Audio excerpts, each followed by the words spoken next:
The businessman, the guy coming from out of the norm, out of the way. But those mega people and the Republican Party people, they stood tall. They stood for him because they want to change. Now, whether I don't agree with no part of the change that they had, but them people stood tall. And this is the time that it's the same thing.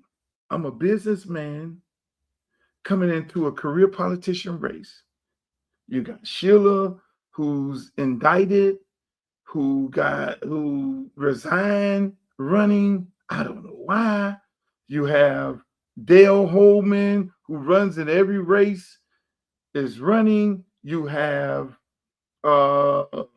two other people who just run all the time, and these are career politicians. And me, the businessman, with the outspoken businessman who ain't got no problem with firing your ass, and who ain't got no problem, the colorful businessman. It's the same. It's the same thing. It's like deja vu. Now I got to go up against the establishment. Like Donald Trump went up against the Republican establishment. I got to go up against the Democratic establishment and hopefully mobilize African Americans. Give us a chance. This is the chance of a lifetime where we can stand tall against the oppressor within the party by sending the message, because they're going to come to this Democratic Party. It ain't just white people in the Democratic Party that's bad. In the Democratic Party, they go handpick their black people. Y'all sit up here and be talking about, oh, who's a Sambo and who's a sellout on TV. You don't think they run that same play in politics? You know what the most toughest thing to do? You know what the most toughest thing to do? In politics, what you need a lot of money. You need a lot of money to run races because you got to buy the flyers, you got to buy the posters, you got to pay the street team, you got to buy TV ads, you got to pay for staff. Staff is not cheap. You got to fundraise, you got to fly around, you got to drive around, you got to buy TV ads, you got to buy radio ads, you got to have a social media team. It's a lot of money to run a campaign. But you know who don't spend money in political campaigns? It's black people. We don't spend no money. But you know who do spend money? White people. Being that is a great black candidate, not just myself, but the white people understand that. See, they're playing chess. Oh, black people ain't gonna put no money into a campaign. They're not gonna spend $5 and $10 and $20. They ain't gonna go do a fundraiser and come out the fundraiser with $200,000-$300,000. I'll have a Elon Musk, like a Donald Trump, and raise $1 million for that candidate. So we're gonna do it for them because this is easy. I can go own me a black seat, and I'm a white guy.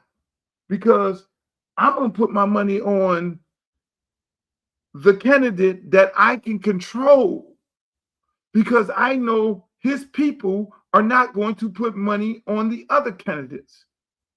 So that is how I'm able to gentrify the neighborhood and suck the resources out of the black community and oppress and depress the black community, because that black representative, elected official, he has no choice, because the white special interest group guy, the establishment, and that is pushed on by the party,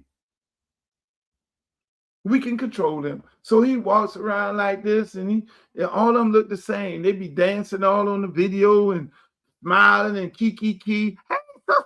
They educated. They got all the sense in the world. They go talk to the pastor because they hit the pastor. They pay everybody. any community activist, black, they pay them. Hey, here you go, $1,000. Shut the fuck up. Here you go. They pay the poll worker, they pay everybody because that man is giving them the money because he's essentially buying a black seat. And so you all sit up there and be looking like, we're Mr. Charlie. Mr. Charlie, our state rep, or Mr. Charlie, our commissioner, or Mr. Charlie, our congressman. Why are they allowing us to get gentrified? Why are they allowing the people to come into the neighborhood? Because they've all been, he got a job. They found him. He was handpicked. He was the same guy who was handpicked to put black people on the slave ships. You got to get a colorful guy that all of y'all like. And what does he do? They go get him and they say, come on, hey, you can go, we're gonna prop you up. Think about this. We're gonna prop you up as the greatest black guy in the world, the greatest black politician in the world, the greatest entertainer in the world. We're going to prop you up and you're going to be the spokesperson for the black people. And you're going to see when there's a problem and you need to say, Colin Kaepernick, shut the fuck up, and there's a black issue that's affecting our bottom line, then you're going to be the guy that go pray out there and you go shut it down. Oops. You're going to be the black politician that we send out there, and you're going to be talking all that jazzy shit, talking about all this here and all that there and all this here. Come on, man. That's because we don't fundraise, and they know it. They know that African Americans do not fundraise well. They know African Americans do not contribute to their candidates' race. They know they won't send them $5. They won't send them $10. They won't send them $50. They'll go take that money and go to the club and buy a drink, and they'll take that money and go to the strip club and throw it in the air, essentially throwing their kids' future in the air, gentrifying their neighborhood, which is a very sad thing. They know it. They know it. That's why they go buy our seats. They buy our candidates. They handpick them. They have no respect for us. That's why sometimes they say stupid shit. We're like, oh my God. And they take one of the ones who they bought and paid for to go and put a muzzle on it.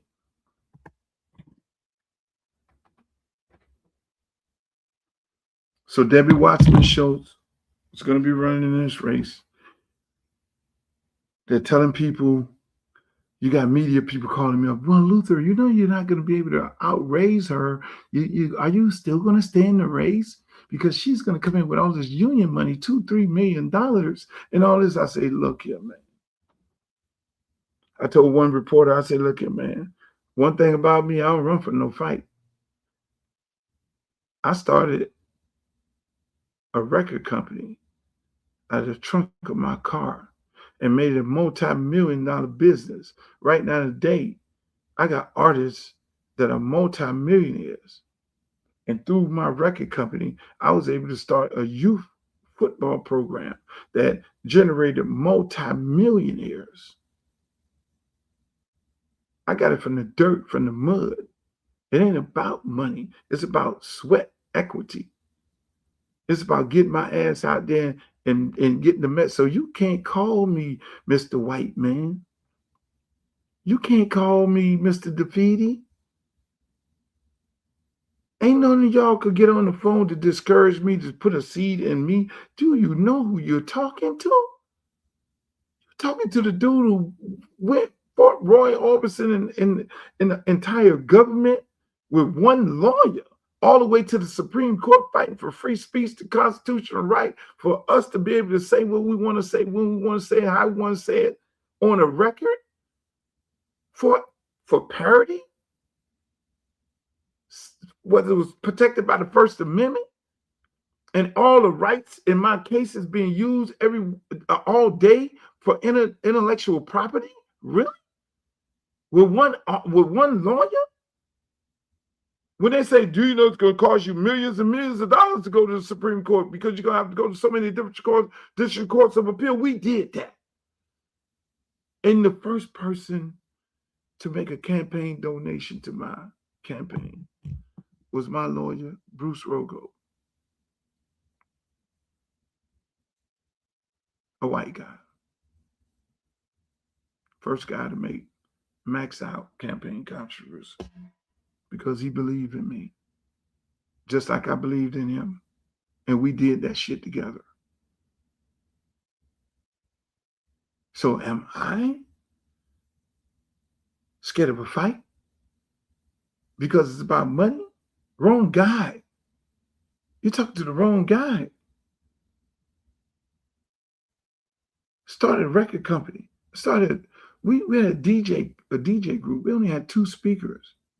And we built it from the mud. 2 speakers, 4 speakers, 6 speakers, 8 speakers, 16, 48 concerts, teen disco concerts in the park, concerts at the Miami baseball stadium, concerts on Hollywood, not Hollywood Beach, but Virginia Key Beach. Really? I get it from the mud. Ain't no money discouraged me. So they could stop calling. I actually had people who was affiliated with the Democratic Party that was volunteering in my campaign. They hopped off. Oh shit, Debbie is getting ready to run. Black people traditionally, we're not going to be able to raise as much money. Money? I don't give a shit about no money. Money ain't never stopped me. If money would have stopped me,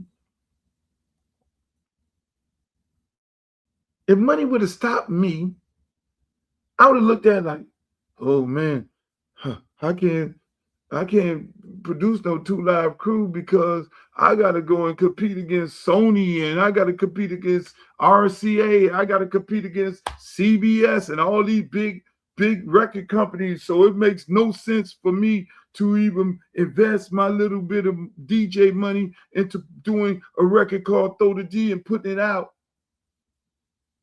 No, I sold one. Caught on. You like it. Another record. Okay, here we go. Anquet, Poison Clan, 2 Live Crew, H-Town, Pitbull, Trick Daddy, Trelawney, and the LaJuan Love. Hits after hits. With no money. With no big machine, with no people from the mud. You got the right one.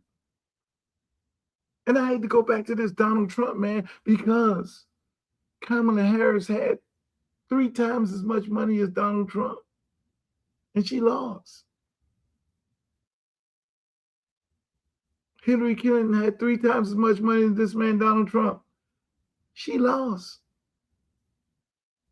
And they are what? Democratic establishment. Debbie Wasserman Schultz, hot ass in this race. The Democratic Party. This will be the change that we are expecting to happen. It will happen in Broward County. The establishment, the Democratic establishment, as the stronghold over us Black people, with the establishment in this party, we're going to send a message. I'm betting on Broward County. I've been living in Broward County for 15 years. I am betting on the Black people of Broward County to make the right decision. I'm betting on them to then go back at the kitchen table and say to themselves, we see what this white woman, Debbie Wasserman Schultz, is trying to do. We see what the Democratic establishment is trying to do. We're going to sit at the table and we know the individual that can fight for us. And we're all going to be saying the same thing. When a police officer unalive an innocent black man, we're gonna take it the same way. No, we will not be divided. And we will not be conquered. And when they had those protests, white people came along too. Hispanics came along too. And the white people in this district, I have faith in them. Because they know damn well they've always been represented by African American in this district here. And for her, and if she try and do that, to come in here, that would be a slap in their face. And a high-stake gamble.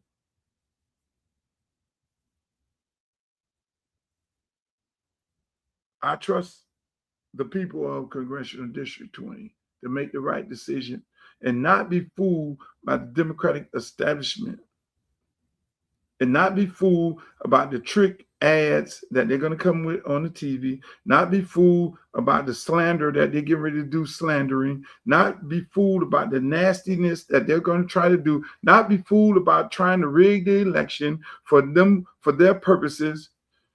Send that woman a message. You need to be running against a Republican.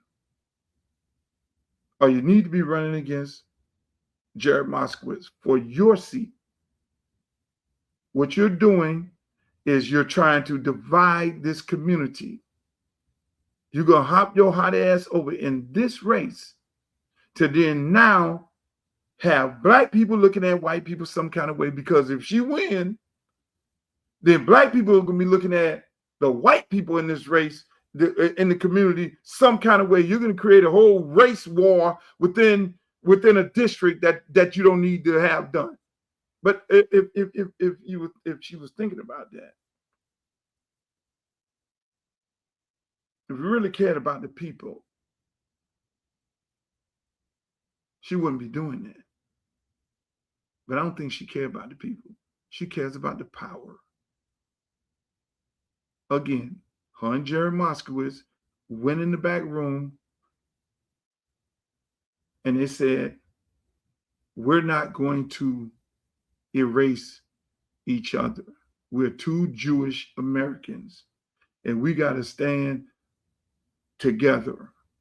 One of us are going to go and divide the niggers.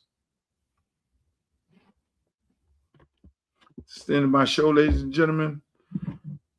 Yours truly, Uncle Luke, running for Congress. You can go to my website, donate, www.luthercampbellforcongress.com. I enjoyed it today. I had more stuff I wanted to cover, but it's getting late and I can't wait. But the last part of that, you know what that'll end up happening? If she decides to go in this race, you know what's going to happen? Black Democrats are not going to have any more faith in the Democratic Party, not just in Congressional District 20, all over the country. It's going to be widely known that white Democrats are doing the same thing that the white Republicans did to us. Disenfranchise us from being represented by us. And if she don't come, don't be surprised. They send somebody that look like us. If she decide not to run and somebody else get in the race, beware of who that may be. That's the establishment at work. That is the establishment at work. That's what Jared Moskowitz was doing early on. They got to keep control. They got to keep control of this Democratic Party. They can't let black people control the Democratic Party. Wait a minute, name? Shit. Come on, man. Give me something before I get off here. Because y'all got me keep going. Give me something before I get off here. It can't be BLM. It got to be something. Let's chat. Help me out, chat. We need a mega slogan for this Democratic Party. We need that. Black vote matter. Black vote matter. BVM. BVM. We like mega. BVM, baby. BVM. Black vote matter. That's what we are. Y'all go. I done said it on here. Y'all can go and start incorporating that. They're gonna start. I shouldn't have said it. Now everybody gonna start incorporating it. They're gonna start going to get the Twitter account, the Instagram account, and all that there. Go get it all for me, Glo, right now. BVM, Black Vote Matter, in the Democratic Party. We the BVM. We the mega of the Democratic Party. The Black Vote Matter. Oh, we're gonna get rid of all these damn black plants. We're going to start it right here in Broward County. We're going to start this. This is another fucking historical moment. You think I'd be looking to make history? I don't be looking to make history. Shit just comes to me because I just think so much and I have so much love for my people. I have so much love for my people. And you know what? It's not a black and white issue. It's not a black and white thing. It's these people who want to control power, because I even had white people call me up tonight and say, you know, she's getting in the race. We're going to support you. Fuck that. I've had white people get on the phone with me. So it ain't a black and white thing. It's white people in the district that has a problem with what the fuck she's getting ready to do. They're like, this is unethical. This don't make sense. Luther, we want to support you. Didn't people, before this lady here started talking about getting it, you had white people calling me from the district saying, we will not stand for this. We want to support you. White people from the district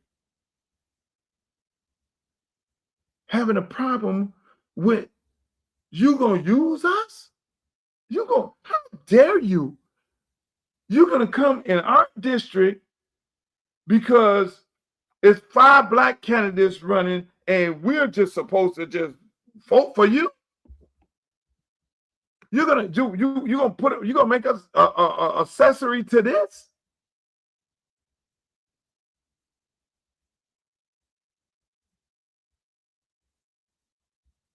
Look at this. After this recent Supreme Court ruling are poised to eliminate black seats across the South, Debbie Wasserman Schultz should not help them do it. Debbie Wasserman Schultz is attempting to carpetbag her way into replacing black political representation in Florida's 20th Congressional District. Established in 1992 under provisions of the Voting Rights Act, black Floridians were able for the first time since Reconstruction to elect a black political representative to Congress. And for the last 34 years, that's how it's been. Debbie Wasserman Schultz has also been in office since 1992, and in that time, we have seen the collapse of the Florida Democratic Party under her watch. What gives Debbie Wasserman Schultz the right, after presiding over these failures, to sidle on up to the safest Democratic seat in South Florida? And why does she think she's more entitled to this seat than the many qualified black candidates that have been running for it since the election began? Wasserman Schultz is testing the waters with polling and a congressional town hall scheduled for this coming Monday. We need to make it clear, a white incumbent with $2.5 million in their campaign war chest, funded primarily by the same corporate PACs that have made voters lose faith in the Democratic Party, is the last person that black Floridians deserve representing them in the 20th District. If Debbie Wasserman Schultz believes so strongly that her brand of corporate centrism is the recipe for Democrats to win tough races, then she should prove it by running to flip one of these new Republican-tinged districts. Did I not say the same thing? It's a white guy. White people are appalled of her with the attempt of her using them. This is the Democratic Party. These people are saying, how dare you come in this race?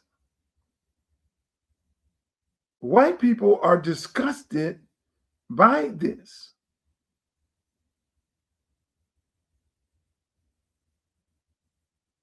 It's amazing. Look at this. Look at this.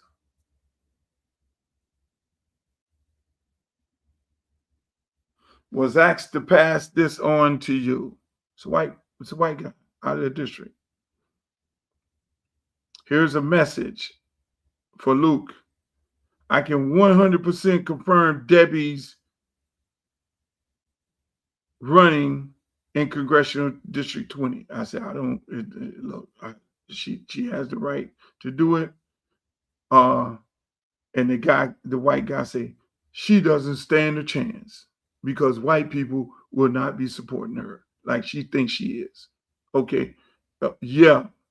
And then I said something, yeah, man, you know, and all that. We were talking about something else. He said 100%. I have some people with money that is looking to make sure she doesn't get in, and I will introduce you to them. This is a white guy out of the district. What time it was? 9:38 p.m.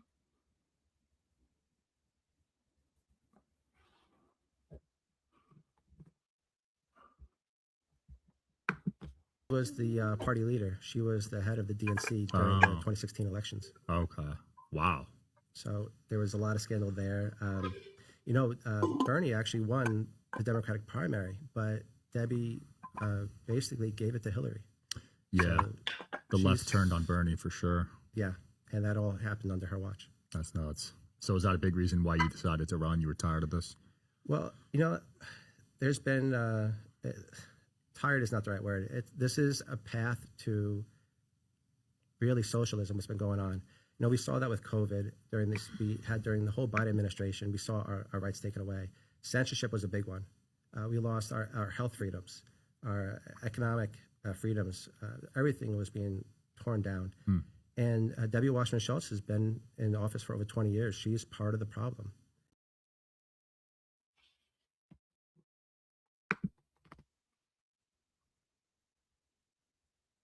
This is the lady who think white people are just going to run out there and vote for her.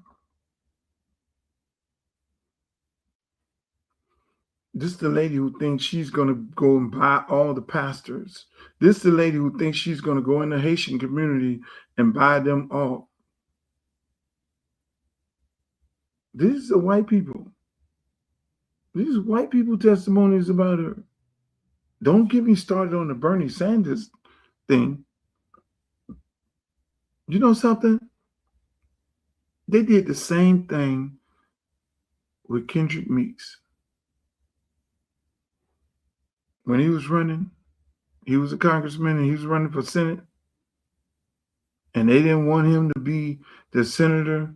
So they went and told Charlie Crist to change his party affiliation to, he was independent, he was Republican, he was a Republican governor of Florida, and then he wouldn't change the independent, then he didn't change the Democrat, and then they told Hillary and Bill, told Kendrick Meeks to go sit down somewhere and let him run because they didn't.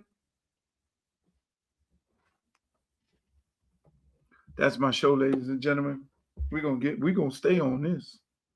We're gonna ride this thing all the way down. We're gonna ride. We gonna listen, man.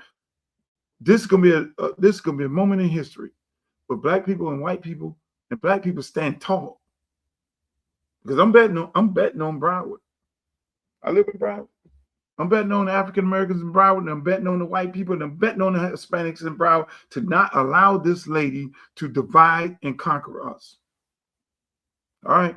That's my show, ladies and gentlemen. I enjoyed it. Make sure y'all check me out every Monday, Wednesday, and Friday. Every now and then I go a little off on days. We repeat the show every day. The show comes back on. It's a repeat. If you can't catch the repeat, you want to go to YouTube, you can go to the YouTube channel and see the show in its entirety.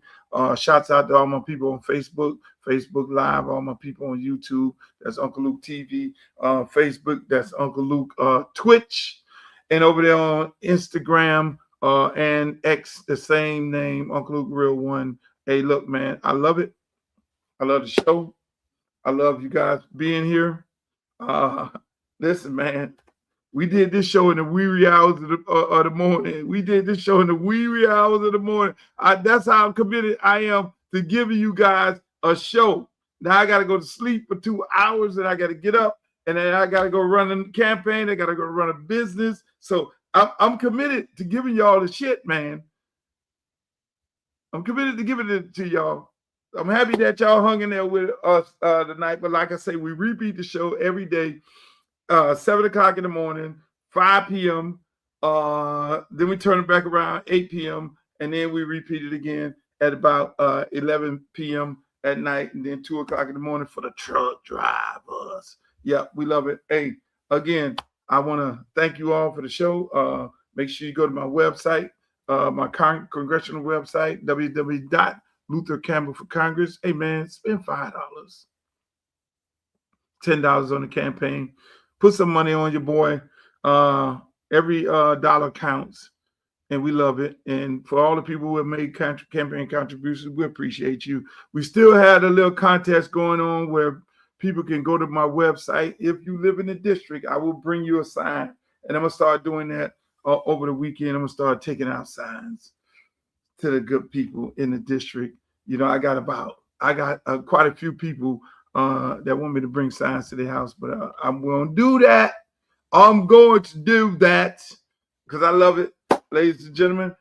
Again, like I always say, in the words of Walter Cronkite, the great Walter Cronkite, may the good news be yours. Y'all enjoy the rest of your week. Peace. Where is he? Where is he? Where is he? Where is he? Make some motherfucking noise!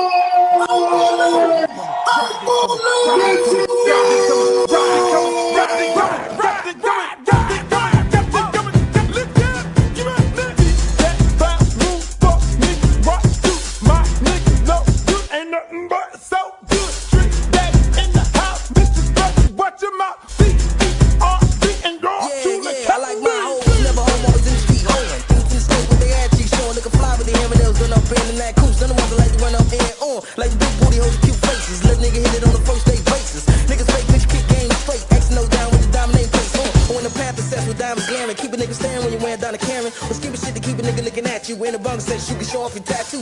Even if you're a max true player.